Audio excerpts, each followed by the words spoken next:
우리는 지난 시간 이 로마서 4장 말씀을 묵상하면서 사람의 구원이 행위가 아니라 믿음으로 얻게 된다라는 말씀을 묵상했는데요.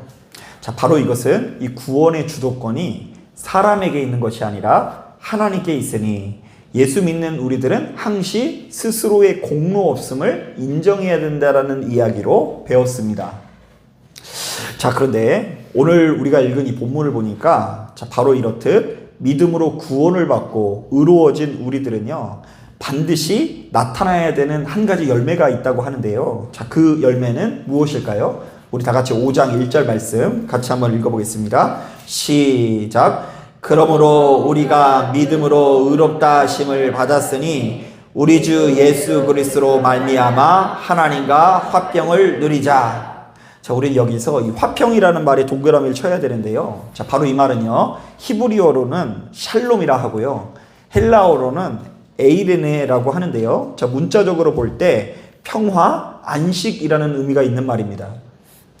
그러니까 믿음으로 의로워진 우리들이 하나님과 화평을 누린다는 것은요, 이제부터 하나님과 우리 사이가 어떻게 됐다는 걸까요? 좋아졌다라는 것을 의미하는 거예요. 사실 오늘날 이 시대를 살아가는 우리들은 그런지 모르겠지만 당시 사람들은요, 이 하나님께서 어떤 분이시냐고 물어보면요, 그분을 무조건 묻지도 따지지도 않고 두렵고 무서운 분이라고 이야기하는 경우가 많았대요. 왜냐하면 이 고대 사회에서 이 모든 기륭화복은 철저히 하나님께서 다스리고 주관하시는 영역으로서 우리가 하나님의 뜻대로 살지 않았다가는 엄청난 벌을 받게 될 것이라고 생각을 했기 때문입니다. 우리가 이 성경을 묵상해 봐도 바로 이런 정서가 잘 드러나는데요.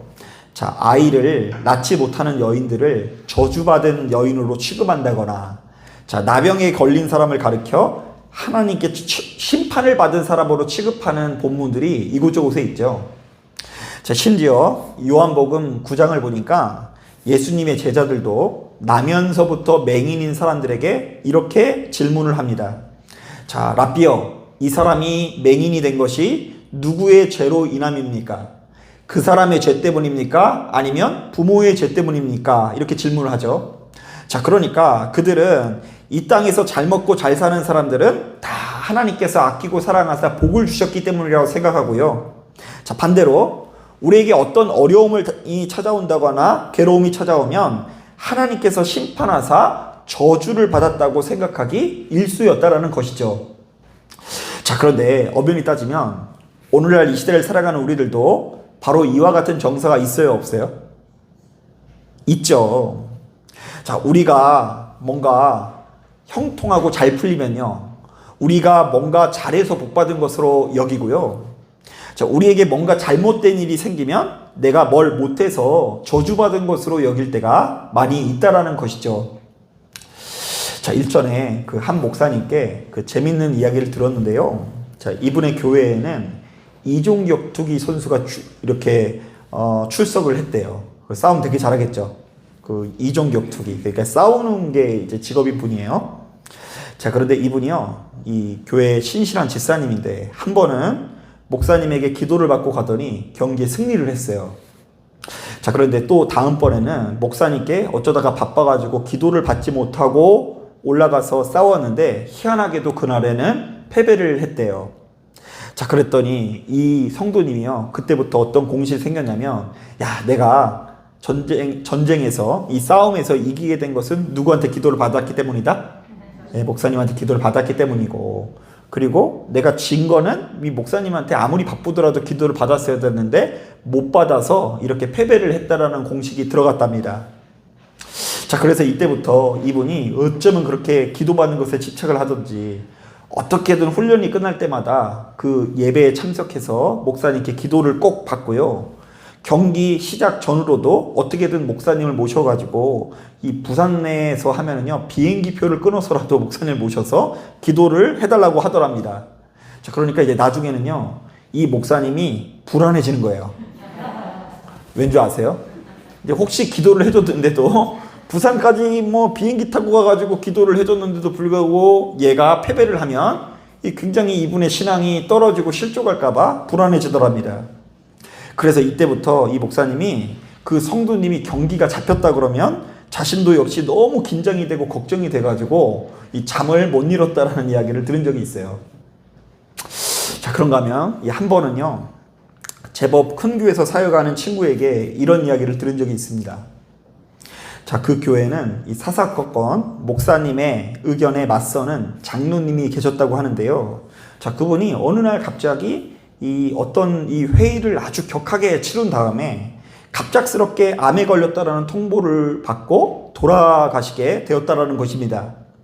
자, 그래서 성도님들 사이에서 이런 소문이 퍼졌대요. 자, 저 사람 주의 종에게 그렇게 맞서더니 결국 뭐 받았다고요? 예, 심판받았다, 암 걸렸다, 뭐 이렇게 소문이 막 퍼지더래요. 자, 그래서 그 장로님은 결국 그 교회를 끝까지 출석할 수 없게 되었고, 그 소문을 듣고 소천하기 직전까지 이 다른 교회에 나가다가 죽음을 맞이하셨다라는 이야기를 들려준 적이 있어요. 자, 저 목회하면서 이런 거 되게 많이 들었어요. 여러분, 목사님 말에 순종 안 하면 암 걸리나요? 그런 얘기 되게 많이 듣지 않나요? 이렇게 뭔가 안 풀리고, 목사님한테 고기 사주면 여러분 사업장이 잘 될 줄로 믿습니다. 목사님한테 사업 뭔가 잘 안 해주면 뭔가 안 풀릴 것 같고, 뭐 이런 정서가 굉장히 많아요. 자, 그러니까 우리들은 눈앞에 보이는 이 한두 가지 광경들을 보고 그 사람의 신앙의 여부 내지는 하나님께서 내리신 축복과 저주를 쉽사리 판단한다라는 것이죠.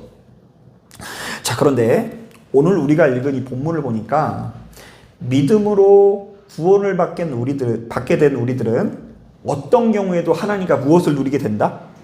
화평을 누린다고 하는데요. 자, 이것은 우리에게 어떤 고난과 괴로움이 찾아온다고 할지라도 나를 향한 하나님의 사랑만큼은 절대로 의심하지 않고 하나님과 나 사이의 사랑의 관계가 단단해졌음을 의미하는 거예요.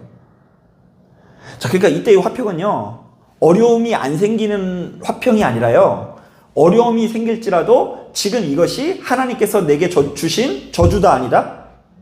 저주는 아니고 하나님께서는 그렇게 나에게 저주를 내리실 만한 분이 아니시라는, 하나님께서는 나를 너무나 아끼고 사랑하신다라는 믿음의 확신, 사랑의 확신이 있는 상태를 말하는 거예요. 자, 제 얘기가 틀렸는지 맞는지 한번 볼게요. 한번 꼼꼼하게 천천히 한번 따라해 보세요. 5장 3절부터 4절 말씀 천천히 한번 읽어볼게요. 3절 4절 시작. 다만 이뿐 아니라 우리가 환난 중에도 즐거워하나니 이는 환난은 인내를, 인내는 연단을, 연단은 소망을 이루는 줄 알미로다. 자, 이전에는 우리에게 좀만 어려운 일이 생기고 환난이 찾아오면 내가 뭐 잘못했나? 기도를 안 했나? 누구한테 화를 내서 그랬나? 뭐 이런 생각이 들면서 두려움이 찾아왔거든요. 그런데 예수 믿는 우리들은 아무리 큰 환난을 당할지라도 흔들리지 않고 기쁨과 평안을 누린다라는 이야기가 담겨 있는 거예요. 자, 그래서 지금 우리가 환난 중에도 어떻게 한다고요? 즐거워하나니. 환난 중에도 사랑의 확신을 가지고 인내하고 연단인 줄 알고 소망을 이루면서 살아간다라는 내용을 담겨져 있는 거예요. 자, 계속해서 5장 5절도 한번 읽어볼게요. 성령의 역할에 대해서 기록되어 있는데요. 우리 같이 한번 읽어봅니다. 시작. 소망이 우리를 부끄럽게 하지 아니함은 우리에게 주신 성령으로 말미암아 하나님의 사랑이 우리 마음에 부은 바 됨이니. 자, 성령께서 우리의 마음에 흔들리지 않는 사랑의 마음을 부어주셔서 우리로 하여금 평안과 기쁨을 주신다라고 이야기해요. 자, 그러니까 성령의 역사라는 것은 곧 사랑의 역사인데, 즉 하나님께서 우리를 얼마나 아끼고 사랑하시는지를 계속 강하게 확신시켜주고 주장해주는 역할을 한다라는 거예요. 자, 우리 좀 더 읽어볼게요. 6절부터 8절도 우리 천천히 한번 읽어보겠습니다. 6절부터 8절도 천천히 읽어볼게요. 시작. 우리가 아직 연약할 때에 기약대로 그리스도께서 경건하지 않은 자를 위하여 죽으셨도다. 의인을 위하여 죽는 자가 쉽지 않고 선인을 위하여 용감히 죽는 자가 혹 있거니와 우리가 아직 죄인 되었을 때에 그리스도께서 우리를 위하여 죽으심으로 하나님께서 우리에 대한 자기의 사랑을 확증하셨느니라. 자, 이번에는 우리를 위해서 대신 죽으신 누구에 대해서 강조를 하고 있어요? 예수 그리스도의 보혈을 강조하는데요. 특히 예수께서는 우리가 아직 연약할 때에, 우리가 아직 죄인 되었을 때에 우리를 위해서 대신 죽으셨다라고 하는데, 자, 바로 이것으로써 우리를 향한 사랑의 확증이 이루어졌다라고 선언하고 있어요. 자, 그러니까 우리가 신앙생활을 잘 하는 걸 보고 이제 됐구나, 내가 대신 죽어줘야 되겠구나, 이러는 것이 아니라, 우리가 아직 어떻게 할 때요? 연약할 때, 우리가 아직 죄인일 때, 아무런 자격 없는데도 불구하고 우리를 위해서 대신 희생하셨다라는 것은 우리를 분명히 하나님께서 어떻게 하신다라는 이야기죠? 아끼고 사랑하신다라는 이야기. 우리를 너무나 아끼고 사랑하시는 하나님께서 이렇게 못난이와 같은 성도들을 위해서 대신 죽으셨다. 이건 분명히 빼도 박도 못하는 아주 강력한 확증이다. 이런 내용이 담겨 있는 거죠. 자, 마지막으로 우리 9절 10절 말씀 천천히 한번 읽어볼게요. 시작. 그러면 이제 우리가 그의 피로 말미암아 의롭다 하심을 받았으니 더욱 그로 말미암아 진노하심에서 구원을 받을 것이니 곧 우리가 원수 되었을 때에 그의 아들의 죽으심으로 말미암아 하나님과 화목하게 되었은즉 화목하게 된 자로서는 더욱 그의 살아나심으로 말미암아 구원을 받을 것이니라. 자, 예수께서 우리를 너무나 아끼고 사랑하셔서 우리를 대신을 해서 피를 흘리시는 분이라고 한다면, 그분께서는 앞으로도 우리를 버리신다, 안 버리신다? 안 버리신다. 화가 난다고 해서 우리들을 굉장히 사지로 내몰지는 않을 것이다라는 이야기를 하는 거예요. 자, 그런데 이제 제가 이렇게 아무리 얘기를 해도요, 막 가는 데마다 그렇게 얘기하시는 거 좋아하시는 분들이 있어요. 너 그거 하나님께서 지금 치시는 거야. 지금 너 한 대 맞고 정신 차리기 전에 빨리 돌아와야 돼. 하나님의 진노를 너무 자주 이야기하시면 안 돼요. 하나님께서는 우리를 향한 진노를 거두시고 우리를 위해서 대신 죽으신 하나님이시라는 것이 예수 그리스도를 통해서 확증되었다라는 것이 오늘 본문에 담겨져 있어요. 자, 그렇다면 성경을 여기까지 꼼꼼히 읽어본 우리들은, 믿음으로 구원받은 우리들이 반드시 열매 맺어야 하는 것, 반드시 맺어야 하는 열매, 그것이 화평의 열매가 무엇인지를 알 수 있는데요. 자, 일전에는 무수히 많은 사람들이 하나님을 그저 크고 두려운 분으로만 여겼지만, 이제는 우리가 어떤 경우에도 하나님의 사랑을 의심하지 않게 되었다라는 것이 본문에 나와 있는 화평이요 화목인 것입니다. 즉, 내가 이렇게 연약함에도 불구하고, 내가 이렇게 더럽고 추악함에도 불구하고 우리를 위해서 대신 죽으신 예수 그리스도의 십자가를 보니까 하나님께서 우리를 너무나 아끼고 사랑하신다라는 것은 두말할 것도 없이 분명하다라는 이야기입니다. 자, 사랑하는 여러분, 우리가 바로 이것을 분명히 하길 바랍니다. 자, 예수 믿는 우리들은요, 내가 기도를 많이 했다거나 교회 일을 많이 했기 때문에 평안과 기쁨을 누리는 거 아닙니다. 때로는 기도를 많이 하고 교회 일을 도맡아 하면서도 불안과 초조함에 휩싸일 수 있어요. 자, 내가 이 세상 사람들은 절대로 만나지 않고 오로지 교회 사람들만 만났을 때 화평한 것도 아닙니다. 세상 사람들은 세상 노래 부르는데 우리는 모여서 뭐 부른다고요? 꼭 그렇지도 않아요. 옛날에 어느 교회에서 이렇게 이렇게 버스 타고 여행을 가는데, 그 버스에서 권사님이 그 수덕사의 여성을 그렇게 잘 부르더래요. 수덕사. 우리도 나름대로 평상시에 임영웅 노래 다 보잖아요. 막 교회 와서 안 보는 척 하는 거지, 그냥. 우리가 좋아하는 세상 노래들 엄청 많잖아요. 그거 안 듣는다고 평안을 누리는 것이 아니구나.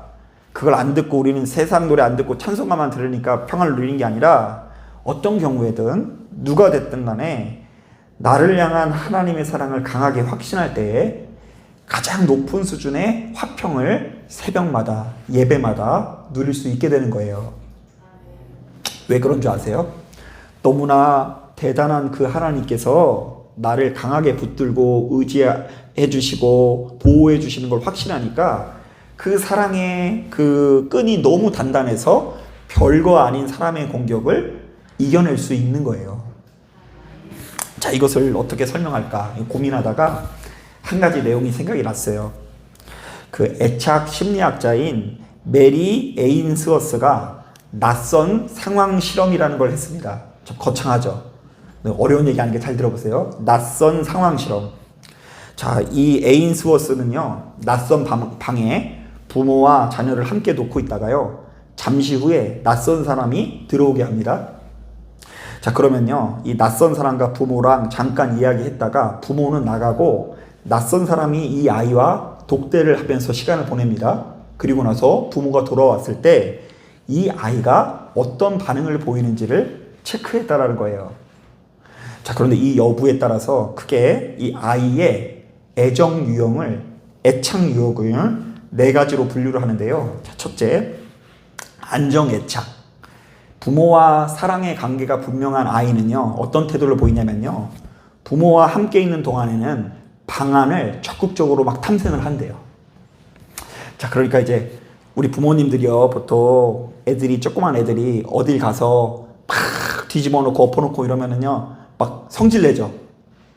야, 가만히 있어! 그럼 걔 이상한 애인 거예요. 가만히 있으면 이상한 거예요. 부모랑 사이가 좋으니까 적극적인 마음을 가지고 이것저것 또 다 만져보고 탐색을 하고요. 부모와 분리되었을 때 혼란스러워하다가 부모가 돌아오면 얼른 안겨서 부모의 품에 의지하면서 그 애정에 위로를 받는데요. 이게 안정애착이고, 이후로도 이 아이는 건강하게 정서가 발달할 확률이 높다고 합니다. 자, 그런데 그 두 번째부터 좀 안 좋은데요. 두 번째로는 저항애착이라는 것이 있는데요. 이 저항애착의 아이들은 부모와 함께 있으려고만 하고요, 방을 탐색하려고 하진 않아요. 그 애들은 원래 낯선 곳에 가서 낯선 장난감 보면서 좋아해야 되는데, 낯선 장난감을 만지지 않고 낯선 장소다 보니까 부모랑만 있으려고 그래요. 그리고 부모와 분리되었을 때 매우 스트레스를 받다가 부모가 돌아오면 그 부모에게 화를 쏟아낸대요. 어렸을 때부터. 어디 갔어? 막 이러면서 막 화를 낸대요. 자, 이것은 이 부모가 아이의 요구에 일관성이 없을 때 나타나는 태도래요. 어쩔 때는 엄마가 친절했다가, 어쩔 때는 엄마가 쌀쌀했다가, 엄마가 왔다 갔다 거리니까 이 애가 지도 종잡지 못하고 이 부모한테 주로 화를 내는데요. 향후 인간관계에 집착적이고 타인에게 지나치게 의존적일 확률이 높다고 합니다. 자, 그리고 세 번째로는 회피애착이라는 것이 있는데요. 이 회피애착은 어머니가 방에서 떠났을 때 스트레스를 덜 받고 부모가 주의를 끌려고 할 때도 대개 부모를 무시한다고 합니다. 참 신기하죠? 부모가 있으면 애가 위로를 받아야 되죠. 그런데 부모가 가니까 얘가 어떻게 한다고요? 편안해 하는 거예요. 이제 숨 쉴 것 같아. 엄마 있을 때는 내가 너무 이것도 제지받고 저것도 제지받고 이것도 하지 말라고 저것도 하지 말라는데 너무 힘들었는데 엄마가 가니까 좀 편하게 있다가 막 좀 방을 들어보다가 엄마가 오면 또 이렇게 얼어요.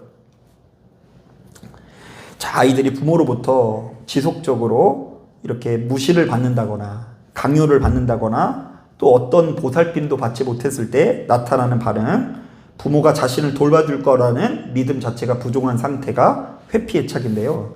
마지막으로 가장 심각한 단계가 있어요. 바로 혼란애착이라는 게 있어요. 혼란애착. 이거는 뭐냐면요, 낯선 상황 자체가 이 아이에게 큰 스트레스인 거예요. 지금 간 장소가 낯설잖아요. 그곳에 들어가면서 공기 자체가 다른지 애가 자지러지면서 막 웁니다. 자, 그리고 부모가 없어졌을 때도 울고 부모가 다시 방으로 돌아왔을 때도 멍하고 얼어붙어 있어요. 혼란스러운 거예요. 부모가 접촉을 시도하면 부모에게 접근을 해야 될지 피해야 할지 이 아이가 갈등하는데요. 자, 부모가 안아주더라도 크게 위로받지 못하고 몸이 늘어지거나 무기력하는데요. 자, 부모가 지금 자신의 인생에 위로의 대상인지 불안의 대상인지 구분하지 못하는 것인데, 주로 부모님의 경제적인 어려움이라든지 부부간의 아주 끝없는 불화라든지 우울증에 시달리는 부모 밑에서 나타나는 자녀들인데, 이 자녀들은 자기한테도 부정적이고 타인한테도 부정적이래요. 나도 자신이 없고 타인도 믿지 못하고. 자, 그러니까 우리는 보통 부모라고 하면 자녀에게 돈 벌어주는 것만 생각하죠. 내가 그때 그 아이한테, 나는 못 먹었지만 이 아이는 먹였는데, 나는 그때 이 아이를 엄청나게 뒷바라지 해줬는데, 나는 이 아이를 향한 사랑이 이 속에는 가슴 절절이 있는데 그런데 제가 나를 몰라준다 이렇게만 생각하죠. 자, 그런데 이 부모와 자녀가 얼마나 좋은 관계를 맺었는지에 관한 문제가 이 아이의 정서 발달과 인생을 좌우한다라는 이론이에요. 그래서 소위 말하는 여러분 감정 쓰레기통이라는 말 아세요? 감정 쓰레기통. 내가 이 아이에게 항상 좋은 감정을 가져다 주지 못하고 내게 있는 부정적인 감정을 어려서부터면서 전해주면서 사는 거예요. 누구 흉보는 거라든지 전해주고 분노, 화나는 거 전해주고 부부끼리 있는 여러 가지 은밀한 아주 안 좋고 좋지 못한 감정, 부부를 향한 무시하는 감정, 증오하는 감정을 팍 심어주죠. 그럼 그 아이가 자기 자신도 안정이 되지 못하고 타인과도 좋은 관계를 맺지 못하는 안 좋은 관계로 안 좋은 정서를 가진 아이로 자란다는 거예요. 이게 과학적으로 검증이 되어 있는 데이터예요. 데이터.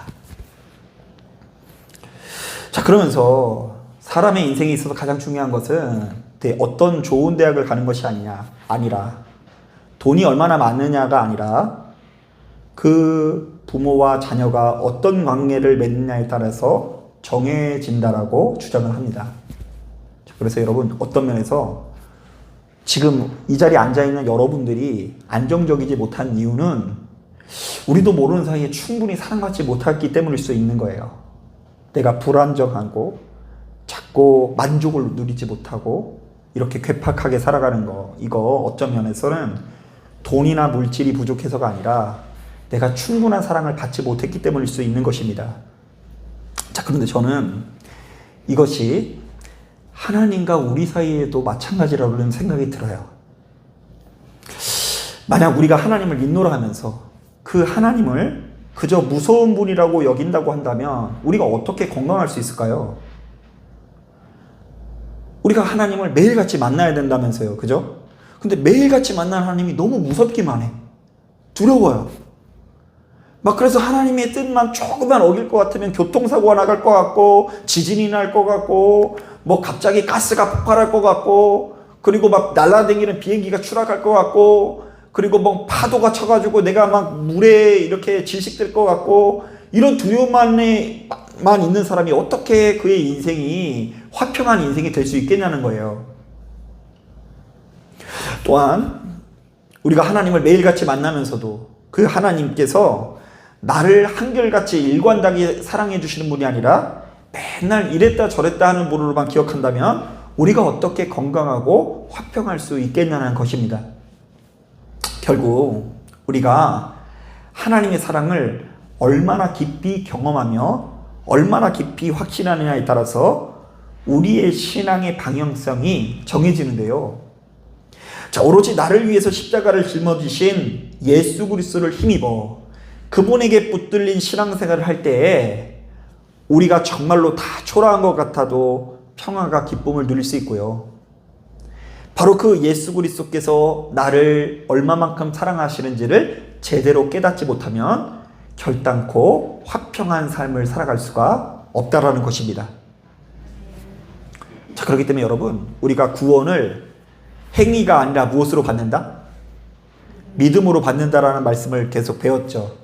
그러한 신앙을 고백을 가진 사람은요, 하나님께서 참 좋은 분이라는 고백을 할 수밖에 없는 거예요. 여기까지 연결이 돼요. 왜 그런 말을 할 수밖에 없을까요? 내가 자격 있고 대단해서 하나님께서 날 구원해 주신 게 아니라 자격 없고 공로 없는 나를 하나님께서 건져주시고 구원해 주셨다라는 확신이 있다 보니까 그 확신을 가지고 하나님께서는 나의 인생의 가장 좋은 분입니다. 하나님께서 나의 유일한 친구 되십니다 라는 고백이 서슴없이 나올 수 있는 거예요. 자, 우리 한번 따라해 보겠습니다. 하나님께서는 나의 인생에 가장 좋은 분이십니다. 예, 여러분 결국 신앙생활은요, 하나님을 어떻게 배우느냐에 따라서 달라져요. 자, 지금도 무수히 많은 교회가 있지만요, 어떤 교회는요 진짜 교회를 다니면서 벌벌 떨어요. 무서워서 벌벌 떨고. 저도 그래서 저는 절에만 지나다니면 막 토하고 막 그랬다니까요. 불과 뭐 엊그제 같은데 한 10여 년 더 됐어요. 제가 저번에 있던 때가. 이제 막 저는 막 사교 모임을 많이 가져도 막 토하고 막 그랬다니까요. 그게 뭔가 하나님 앞에 죄스럽고 부담스러워서 막 얹히고 막 머리가 아프고, 어떤 면에서 그거 하나님께서 저를 머리 아프게 하시거나 토하게 하신 게 아니라 제가 만든 것 같다라는 생각이 많이 들어요. 그래서 여러분, 이 말씀을 잘 기억하셔야 돼요. 너희가 진리를 알지니 진리가 너희를 어떻게 하리라? 자유케 하리라. 자유케. 그 자유가 뭘까? 바로 화평이고요. 화평의 열매에서 시작되는 우리의 인생의 평안과 기쁨이고요. 매이지 않는 것이고요. 자유롭게 뛰노는 아이를 말해요. 그 부모의 그 변함없고 아낌없는 사랑을 받은 애들은요, 뛰는 게 벌써 다르대요. 부모가 없거나 부모가 막 폭력적인 아이들은요, 뛰는 것 자체가 벌써, 노는 것 자체가 행복하게 못 놀고요. 사랑을 듬뿍 받은 아이들만 행복하게 뛰어놀고 살아갈 수 있는데, 우리가 이 땅에서 만난 부모는 연약해서 그 사랑을 충분하게 받지 못하고, 우리의 배우자는 나에게 그렇게 충분한 사랑을 주지 못하지만, 우리의 주인 되신 하나님께서는 너무나 일관되게 꾸준히 여러분들에게 찾아오셔서 말씀하실 거예요.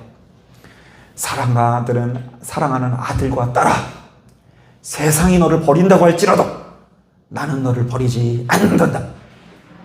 나는 결단코 너를 고아처럼 버려두지 않을 것이며, 너는 이 세상에 있는 그 어떤 존재보다도 나에게 귀하단다. 여러분, 이 사실을 믿으시고 바로 이 사실을 깨닫고 예수 안에서 하나님과 화평을 누리시고 우리를 향한 하나님의 사랑을 확증하시는 저와 여러분 되기를 주님의 이름으로 축복합니다. 아멘. 자, 기도하겠습니다.